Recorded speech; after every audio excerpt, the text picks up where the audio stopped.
Chers amis, bonjour à tous. Nous sommes encore bien sûr dans la période de Chol HaMoed Pesach, les fêtes intermédiaires ou les demi-fêtes. Et donc nous avons encore bien sûr des enseignements à tirer à propos de ce que nous avons lu dans la Haggadah, les 2 soirées de Pesach. Parmi ces versets que nous avons lus, il y avait le fait que les Égyptiens nous avaient rendu la vie amère. On va citer les termes de cette description-là. Et il nous avait aussi asservi avec Avodat Perech, avec un travail éreintant, inutile. On va essayer de voir de quoi a été fait ce travail éreintant, inutile. Vaimaru et Hayehem, ils avaient rendu leur vie amère.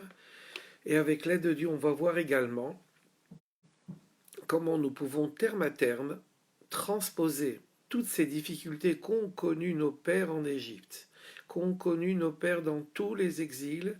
Nous avons la solution pour en sortir par le haut. Autrement dit, nous allons voir comment nous pouvons remplacer cette vie amère qu'on leur avait rendue. Eh bien, on va voir comment on peut s'en dispenser par l'étude de la Torah. Avodat Perech, ce travail éreintant qu'il leur avait imposé, on va voir qu'on peut s'en dispenser en changeant nos habitudes. Autrement dit, nous pouvons dès à présent, si l'on peut dire, sortir de la dimension matérielle de la galoute et aller se réfugier dans la solution spirituelle. Alors voyons. Vaimaru et Hayehem ba'avoda kasha. Ils ont rendu leur vie amère par un travail très dur. Vaimaru et Hayehem. Qu'est-ce qui s'appelle aussi chez nous Hayehem? C'est la Torah qui est Hem Hayenu ve'orech yamenu. La Torah est appelée notre vie, la longueur de nos jours et notre vie. Autrement dit, si les Égyptiens et si toutes les nations qui nous ont asservis nous ont imposé de lourdes tâches, nous pouvons dans cette fin d'exil remplacer ces lourdes tâches par leur pendant spirituel. Alors, comment peut-on remplacer Vaimaru et Hayehem? Ils ont rendu la vie amère. Eh bien sûr, par l'étude de la Torah, puisque Hayehem, ça fait allusion aussi Kihem Hayenu ve'orech yamenu, à la Torah. Alors, dans la vie de tous les jours, par exemple, on peut être confronté à cette épreuve-là de Vaimaru et Hayehem. Comment peut-on s'en dispenser? Eh bien, nos sages nous disent que, puisque dans la vie de tous les jours, les principales inquiétudes que nous avons, ce sont celles qui tournent autour de la parnassa. Comment gagner honorablement, honnêtement nos revenus pour pouvoir assumer l'éducation des enfants, pour assumer le quotidien, etc. On doit aller à gauche, à droite, et des fois on se pose des questions. Est-ce qu'on ferait bien de choisir cette solution ou bien une autre solution? Eh bien, c'est exactement le même schéma que nous propose l'étude. Quand on est dans une étude, eh bien, on se pose des questions, bien sûr, et les uns vont aller dans un sens, les autres dans un autre sens. Et les avis vont se confronter. Et on va se trouver devant, des fois, un dilemme, et on cherchera la halacha, on cherchera comment s'en sortir. Eh bien, nos sages nous disent qu'en se prêtant à l'étude de la Torah, l'étude de la Gemara notamment, qui fait que nous devons aller chercher nos arguments d'un côté et de l'autre, ça nous dispensera de devoir dans la vie de tous les jours à aller chercher des arguments dans un sens, dans l'autre. Et puis peut-être que comme des fois la Gemara nous le propose, la Gemara dira Teiku. Elle ne sait pas répondre, elle n'a pas de réponse. Eh bien dans la vie des fois aussi, on peut aller d'un endroit et chercher d'autres solutions dans un autre endroit. Puis finalement on se trouve à une solution de Teiku. On n'a pas de solution. Eh bien, la Torah nous conseille, pour éviter d'être devant un mur où il n'y aurait pas de solution dans la vie matérielle, il nous faut nous transporter dans la vie spirituelle, dans l'étude de la Torah, se prêter à l'étude de la Torah, qui va nous engager d'un côté, qui va nous engager de l'autre. Des fois, on trouvera une solution. Le plus souvent, bien sûr, il y a la halakha qui est trouvée, mais des fois, on ne trouve pas. Mais il vaut mieux, entre guillemets, être pris par les problèmes que nous pose la Torah, par les énigmes que nous pose la Torah, plutôt que d'être confronté par les problèmes et par les énigmes que nous pose la vie de tous les jours.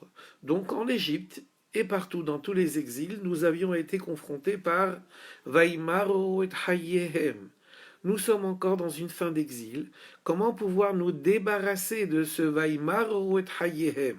Ils nous avaient rendu ou ils nous ont rendu la vie amère sur le plan matériel en se réfugiant précisément dans la dimension spirituelle, en se fatiguant dans la Torah. On va nous épargner, Dieu nous épargnera les ennuis de la vie de tous les jours. Mais ça ne veut pas dire qu'il ne faut pas rentrer dans la vie de tous les jours. Il faut aller travailler, se lever, vaquer, brasser le monde et toutes ces affaires. Mais quand on accepte sur nous, c'est ce que nous dit la Mishnah dans le Pirkei Avot, quand on accepte sur nous le joug de la Torah, Ma'avirim et rol derech eretz, on nous enlève le joug, les difficultés, les problèmes de la vie de tous les jours. Autrement dit, c'est remplacé terme à terme. Postons-nous dans la dimension spirituelle, fatiguons-nous dans cette dimension, dans Vaimaro et Hayem, dans l'étude de la Torah, eh bien nous en serons dispensés de ces inquiétudes sur le plan matériel. C'est marqué après dans le Passouk, Behomer ou Bilvenim. Behomer, Homer c'était le mortier avec lequel les Bnei Israël construisaient des briques pour construire des villes, pour Paro, Pitom, Vetra, Ramsès. Homer, nos sages nous disent, si on veut se dispenser du Homer, des tracas encore une fois, de ce mortier-là, de cette difficulté de la vie de tous les jours, bien sûr encore une fois sans vouloir se dispenser de cette vie au quotidien qui nous est vitale précisément, ne serait-ce que pour élever le monde et pour pouvoir vaquer à toutes nos occupations. Eh bien, nos sages nous disent Kalva Homer, c'est une des 13 façons d'étudier la Gemara. Kalva Homer, un cas de la plus forte raison. Et donc, on revient encore sur ce principe qui veut que, en se réfugiant dans la dimension spirituelle d'un problème, on se défait du problème dans sa dimension matérielle. Il y avait en Égypte Vaimaro et Hayehem. Alors ça, on sait qu'on peut remplacer ça par l'étude de la Torah. Mais Kalva Homer, c'est une méthode d'étude. Mais c'était en même temps, le Homer, c'était en même temps ce mortier dont se servaient nos frères pour construire des villes. Après, il y a marqué dans la fin du Passouk, ou Bilvenim. Bilvenim, ce sont ces briques précisément qui étaient construites par les Bnei Israël, qui étaient attachées les unes aux autres par ce Homer. Alors comment peut-on, nous, dans cet exil, parce que n'oublions pas, nous sommes aussi dans un exil, une fin d'exil bien sûr, ce qu'on appelle l'exil de Édom. Édom c'est Rome. Nous sommes dans l'exil de Rome, dont on sait que Rome reviendra dans le giron de la Kdusha. On le sait depuis Yaakov, on le sait depuis Esav. Mais en tous les cas, comment s'extirper de ces lévénimes, de ces briques, de ces difficultés de la vie matérielle? Eh bien avec l'Iboun alaha. L'Ivoun, c'est les mêmes lettres que l'événim, l'éven. Donc au lieu de construire des briques qui servent pour parents, ce qu'à Dieu ne plaise, pour le contraire de la sainteté, eh bien il faut mettre ce travail éreintant qui était de construire des briques et le mettre dans l'iboun halacha. Autrement dit, c'est mettre une halacha à jour. Encore une fois, chaque fois qu'on se donne dans la dimension spirituelle, on nous retire le joug de la dimension matérielle. Il y avait également en Égypte ce qu'on appelle avodat perech, un travail inutile, un travail éreintant. Et en quoi consistait ce travail de avodat perech? C'était notamment de faire faire aux hommes les travaux des femmes et faire aux femmes le travail des hommes. On va dire c'est facile pour un homme de faire le travail d'une femme, ça ne demande pas beaucoup d'efforts. Oui, mais voilà, c'est un changement d'habitude du tout au tout. Et ça, c'est très difficile. Eh ben, c'est ce à quoi s'étaient employés les Égyptiens. Ils voulaient nous éreinter. Avodat perer. Ils nous faisaient construire des choses qui nous faisaient détruire après. Ils faisaient faire aux hommes des tâches de femmes et inversement. Eh bien, tout ça, c'est un travail éreintant qui consistait à nous faire aller au-delà de notre habitude physique. Eh bien, nos sages nous disent, transposons tout cela. Mettons du dépassement dans l'activité spirituelle et nous serons dispensés du dépassement dans l'activité physique de ce monde-là. Travailler, il faut, bien sûr. C'est marqué dans Teilim, Yagia kapecha kitochel, ashrecha vetovlach. Quand tu vas travailler, et tu dois travailler, ce sont tes mains, c'est-à-dire tes forces extérieures, la dimension extérieure de toi-même qui va être dans le monde extérieur. Mais ta dimension intérieure, tu la garderas pour la Torah et les mitzvot. Ta vitalité, tu la mettras dans le Mizbeah, c'est-à-dire dans la Torah et les mitzvot, dans tout ce qui est Kedusha.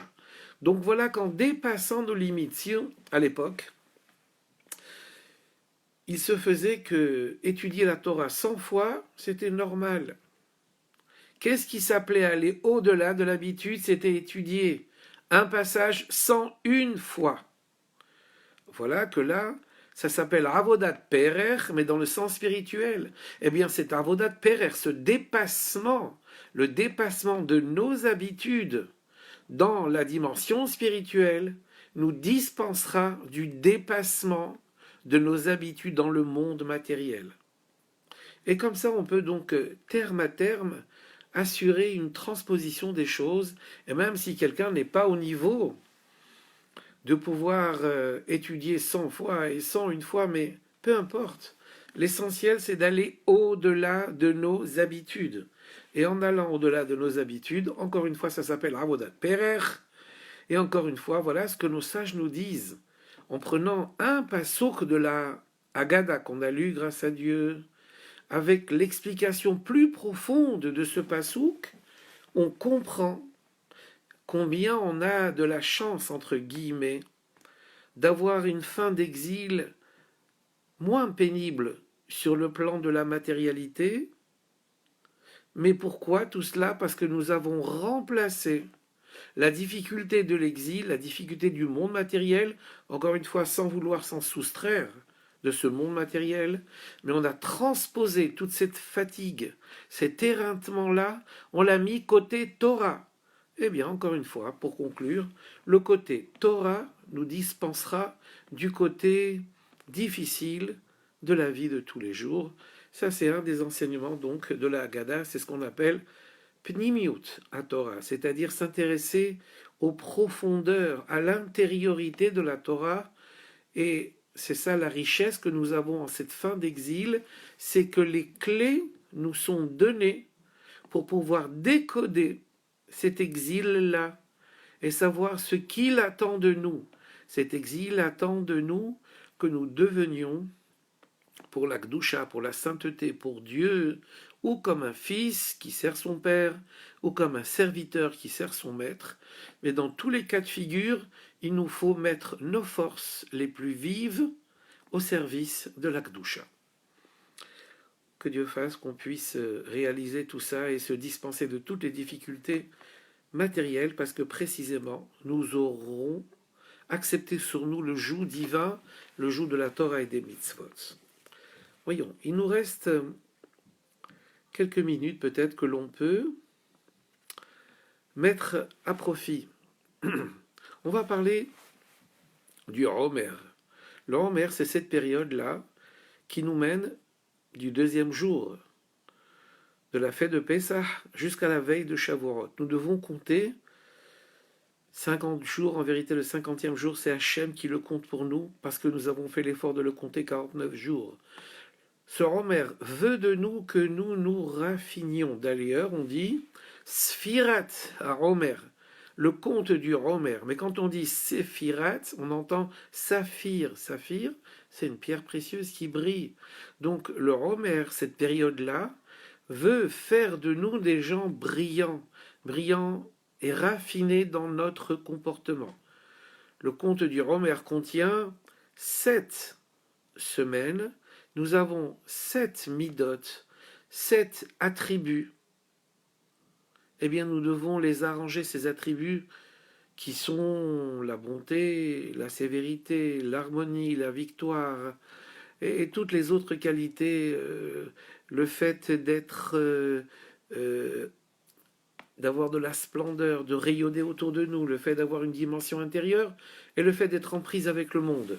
Voilà. Eh bien, tout cela,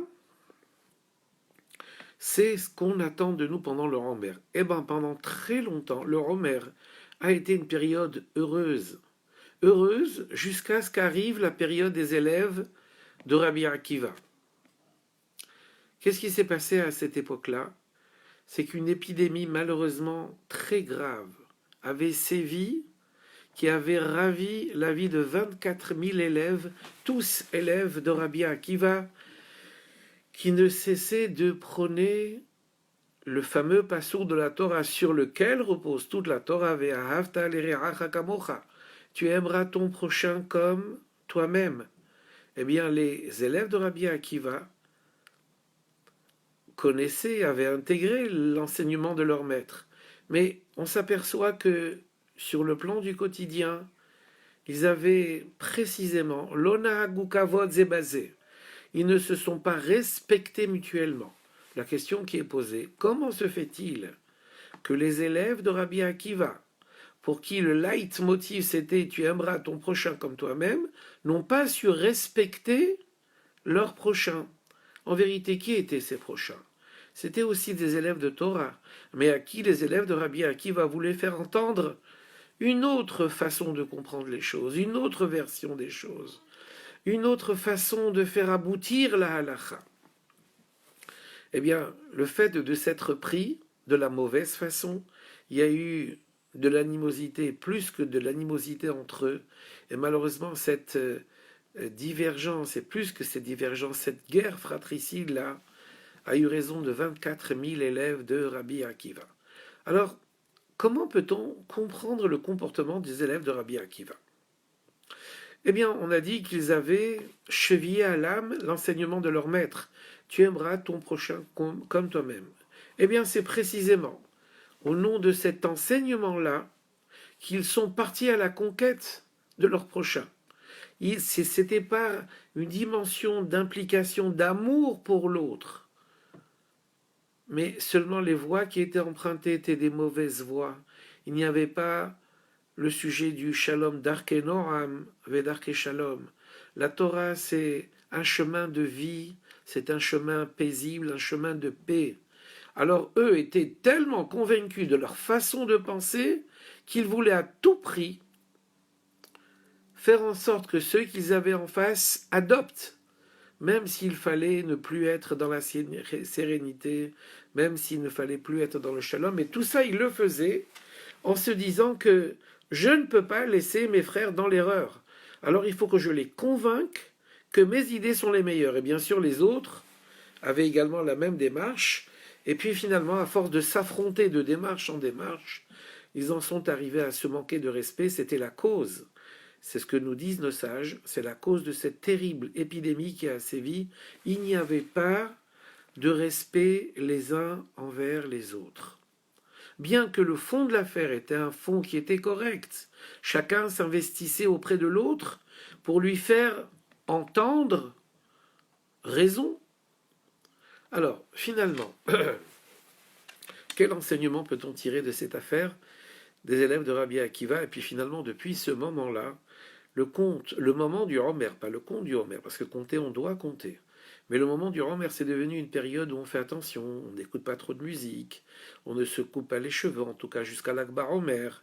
On reste un petit peu en retrait de toutes les joies, on ne se marie pas.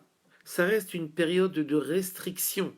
Depuis le lendemain du premier jour de Pessah jusqu'à l'Akbar Omer, ça reste une Période de restriction, une période de deuil, ce qu'à Dieu ne plaise, concernant donc la mort des élèves de Rabbi Akiva, qui était consécutive elle-même au fait que les élèves de Rabbi Akiva n'avaient pas suffisamment respecté leurs camarades. Et tout ça pourquoi?